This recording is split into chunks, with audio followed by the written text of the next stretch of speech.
매일매일 책 읽는 습관을 기르자. 11월 26일 시작합니다.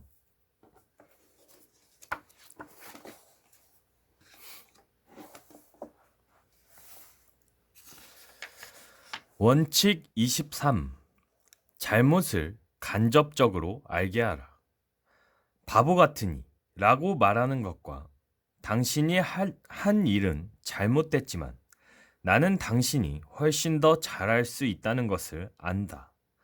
라고 말하는 것에는 큰 차이가 있다.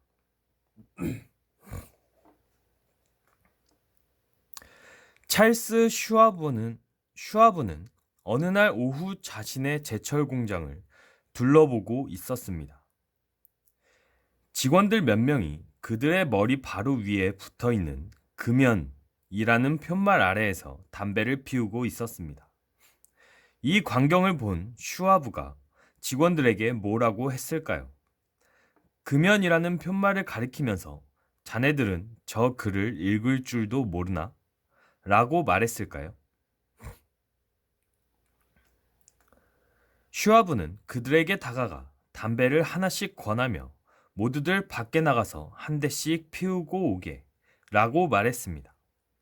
그들이 규칙을 어긴 것에 대해서는 아무런 언급도 하지 않고 작은 선심까지 쓰면서 자존심을 살려주었던 것입니다. 자존심에 상처를 주지 않고 잘못을 간접적으로 알게끔 해주는 이런 사람을 존경하지 않을 수 있을까요?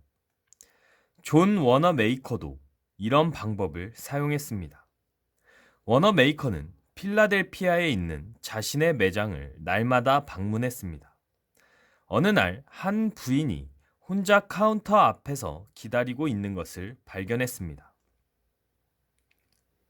직원들은 그 부인이 서 있는 것도 모른 채 한쪽에 모여 잡담을 하고 있었습니다. 워너 메이커는 아무 말 없이 카운터로 가서 손님을 맞았습니다. 그런 다음 점원에게 물건을 포장해 주라고 건네주고는 아무 일도 없었다는 듯이 나갔습니다. 흔히들 고위 공직자들은 지역 주민들을 잘 만나주지 않는다고 불평을 터뜨립니다. 그들이 바쁜 탓이기도 하지만 때로는 방문객들에게 윗사람을 시달리게 해서는 안 된다고 생각하는 보좌관들 때문이기도 합니다. 카알 랭포드가 디즈니 월드가 자리 잡은 플로리다 주 올랜도 시장이었던 때의 이야기입니다. 그는 자신의 개방 정책을 펼치기 위해 지역 주민들이 자기를 자유롭게 만날 수 있도록 해달라고 보좌관들에게 부탁했습니다. 그러나 보좌관들은 지역 주민들이 시장의 집무실에 들어가는 것을 가로막았습니다. 이에 랭포드 시장은 한 가지 묘책을 생각해냈습니다. 집무실 문을 아예 없애버린 것입니다. 보좌관들은 그제서야 시장의 뜻을 이해하게 되었습니다. 사무실의 문이 상징적으로 제거된 그날부터 랭포드 시장은 참된 개방 정책을 펼칠 수 있었습니다. 그러나와 그리고를 어떻게 사용하느냐에 따라 상대방의 기분을 좋게 만들 수도 있고 그렇지 못하게 만들 수도 있습니다. 많은 사람들은 칭찬을 하고 나서 곧바로 그러나 라는 단어와 함께 비난하는 말로 끝을 맺습니다. 흔히 부모들은 자녀의 산만한 공부 습관을 바꾸기 위해 이렇게 말합니다. 얘야, 이번 학기에 성적이 올라서 네가 정말 자랑스럽다. 그러나 수학 공부를 좀 더 열심히 했더라면 성적이 더 좋았을 텐데. 아이는 그러나 라는 말을 듣기 전까지는 칭찬이라고 생각하고 자신감을 가질지도 모릅니다. 하지만 그러나 이후의 말을 듣고는 칭찬의 순수성에 의문을 갖게 될 것입니다.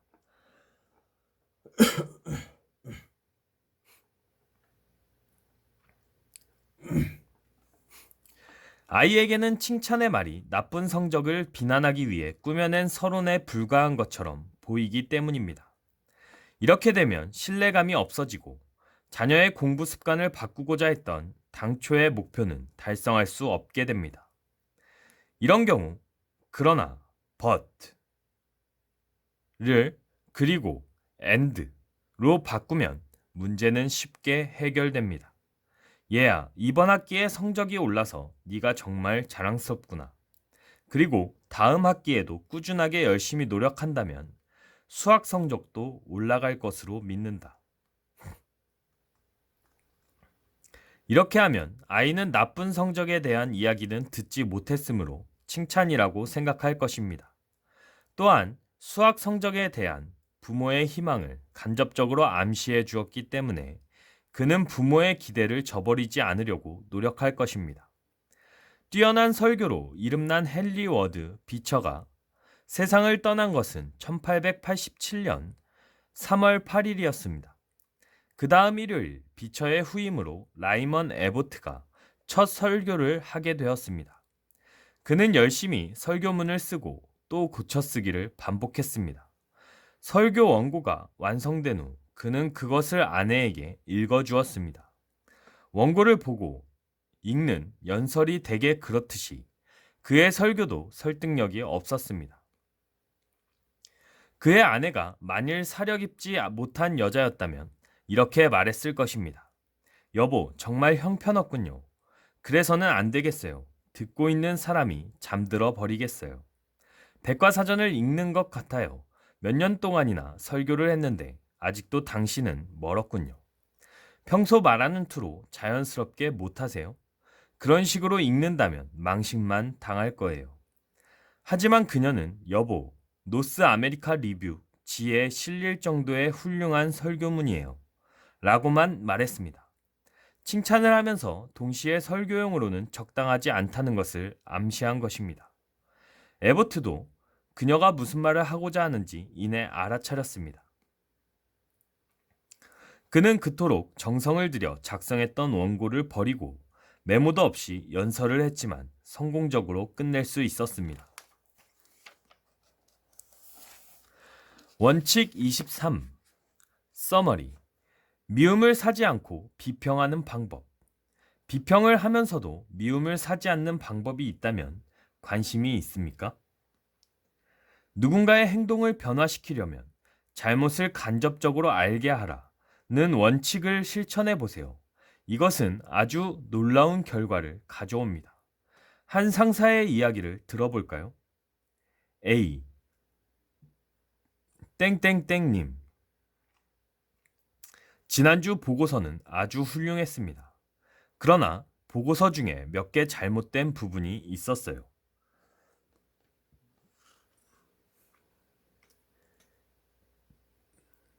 B. 땡땡땡님. 지난주 보고서는 아주 훌륭했습니다. 그리고 보고서 중 몇 가지가 교정되는 대로 이 훌륭한 보고서를 프레젠테이션 하고 싶습니다. 기대하고 있겠습니다. B의 방법을 사용한다면 실패하지 않고 긍정적인 행동의 변화를 볼 수 있을 것입니다. 비평을 하면서도 미움을 사지 않으려면 먼저 상대방의 말을 인정한 후에 그러나를 그리고로 바꿔보세요.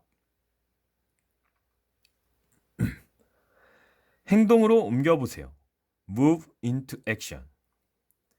매월 23일에는 이해라는 단어를 3번 이해 떠올리면서 그러나 라는 단어를 당신의 단어 사전에서 지워버리세요. 그러나를 그리고로 바꾸어 쓰기만 해도 사람들의 원망이나 미움을 받지 않고 그들의 잘못을 고칠 수가 있습니다. 상대방이 자신의 잘못을 간접적으로 알게 하라. 오늘은 여기까지 읽도록 하겠습니다. To be continued.